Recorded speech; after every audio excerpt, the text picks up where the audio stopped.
हाय, नमस्कार। आज का ये वीडियो होने वाला है प्रेजेंटेशन के ऊपर। Yes, the way of presentation.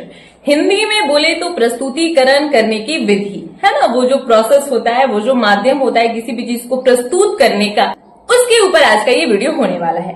देखो, अब किसी भी होटल में किसी वेटर को टिप ना द वे ऑफ प्रेजेंटेशन के कारण दिया जाता है। किसी भी इंटरव्यूअर को सिलेक्ट ना द वे ऑफ प्रेजेंटेशन के कारण ही किया जाता है। इवन तो किसी भी टूरिस्ट प्लेस पर विजिट ना द वे ऑफ प्रेजेंटेशन के कारण ही किया जाता है। एग्जाम में टॉप भी द वे ऑफ प्रेजेंटेशन के कारण ही किया जाता है। एक न्यूज एंकर भी न्यूज को ना जब बहुत ही ज्यादा परफेक्ट प्रेजेंटेशन के साथ प्रस्तुत ना करे ना, तो वो बहुत ही ज्यादा नॉर्मल लगता है। कैसे? एग्जाम्पल लेना चाहूंगी कि टमाटर महंगे हो गए हैं। क्या इम्पैक्ट पड़ा आप पर? कुछ भी नहीं।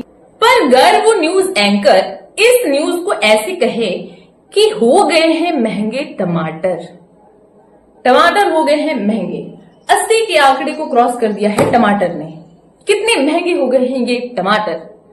द वे ऑफ प्रेजेंटेशन बिल्कुल इम्पैक्ट करेगा, क्योंकि उसने उसे प्रेजेंट ना बहुत ही परफेक्ट वे में किया है, ऐसे वे में किया है कि पब्लिक पर उसका इम्पैक्ट होना ही है। तो आज का ये वीडियो मुख्य रूप से प्रेजेंटेशन के ऊपर होने वाला है, द वे ऑफ प्रेजेंटेशन को लेकर, है ना। एक कहावत सुनी होगी आपने कि first impression is last impression. एक और कहावत सुनी होगी आपने कि पहली नजर में ना प्यार हो गया।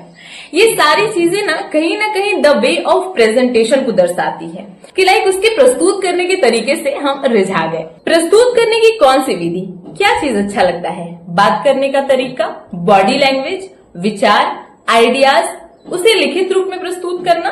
तो कहीं ना कहीं ये सारी चीजें ही ना द वे ऑफ प्रेजेंटेशन का माध्यम है। आई मीन प्रस्तुतिकरण करने की जो विधियां होती हैं वो कहीं ना कहीं हमारा बॉडी लैंग्वेज, हमारे बात करने का तरीका, हमारे आइडियाज, योजनाएं, परियोजनाएं जो भी हमारे द्वारा प्रस्तुत करी जा रही है और किस माध्यम से प्रस्तुत करी जा रही है, यही सारी चीजें कहीं ना कहीं द वे ऑफ प्रेजेंटेशन को दर्शाती है।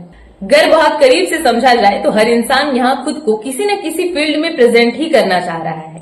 वो जिसे हम कहते हैं कि हमारा सपना, हमारा गोल, उसे पाने तक का जो प्रोसेस होता है, जो तरीका होता है, जो रास्ता होता है, तो वही कहीं ना कहीं हमारा प्रेजेंटेशन है। एंड अपने द वे ऑफ प्रेजेंटेशन के कारण ही ना कहीं हम उस क्षेत्र में अपना नाम बना पाएंगे। कुछ पॉइंट द्वारा मैं आप सभी को समझाना चाहूंगी द वे ऑफ प्रेजेंटेशन को। पहला पॉइंट की क्लैरिटी, स्पष्टता। यस, जब आप खुद को कहीं भी प्रेजेंट करने का प्रयास करते हो ना, तो पहली चीज कि आपके शब्द सटीक और सरल होने चाहिए, बिल्कुल स्पष्ट होने चाहिए। स्पष्टता का रोल ना कहीं द वे ऑफ प्रेजेंटेशन को और बेहतर बनाता है, क्योंकि आप क्लियर तरीके से एक नजारा देख पाते हो। किसी ने कुछ बताया तो उसका एक अर्थ निकला कि वो एक सरल है, सटीक है और बिल्कुल स्पष्ट है।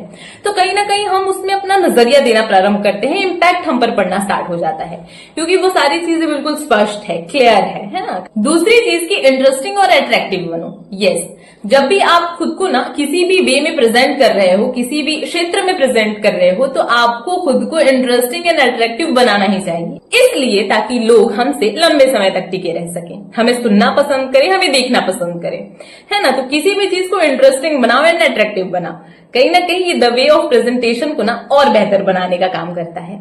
तीसरी चीज कि वैल्यूएबल हो। यस, जो भी चीज आप प्रेजेंट कर रहे हो उसका वैल्यू हो, वो ना समाज पर इम्पैक्ट करे, लोग सोचने पे मजबूर हो जाए कि कह क्या रहा है, ये करना क्या चाह रहा है। अब ऐसा ना हो कि हम इंटरेस्टिंग भी बहुत हैं, हमने प्रेजेंट भी बहुत खूब कर दिया, लेकिन हमको पता ही नहीं चला कि हमने लोगों पर उसका इम्पैक्ट छोड़ा क्या है। तो जो भी आप करें उसमें वैल्यू हो, है ना, वो एक वैल्यूएबल चीज हो कि हम जो भी चीज कर रहे हैं कहीं ना कहीं उसकी एक छवि, उसका एक छाप छोड़कर हम जाए। तो आज के लिए बस इतना ही। इस छोटे से वीडियो में हमने द वे ऑफ प्रेजेंटेशन को समझाने का काम किया है, खुद के ओपिनियंस को यहाँ शेयर करने का काम किया है। अगर आपको वीडियो पसंद आता है तो चैनल को सब्सक्राइब, लाइक एंड शेयर जरूर करें। अपने इस 30 डेज वीडियो चैलेंज के दौर में हम लगे हुए हैं। ये वीडियो हमारा लगभग 13 वीडियो है एंड हमारे चैनल पर इंक्रीजमेंट हमने देखी है। अगर हम यहाँ पर प्रॉपर तरीके से, डिसिप्लिन तरीके से वर्क कर रहे हैं तो हमने अपने वॉच टाइम में भी इंक्रीजमेंट देखी, अपने सब्सक्राइबर में भी इंक्रीजमेंट देखी है, अपने व्यूअरशिप में भी इंक्रीजमेंट देखी है। तो थैंक्स टू ऑल। मिलते हैं कल एक नए वीडियो के साथ। ओके, नमस्कार, बाय बाय, टेक केयर।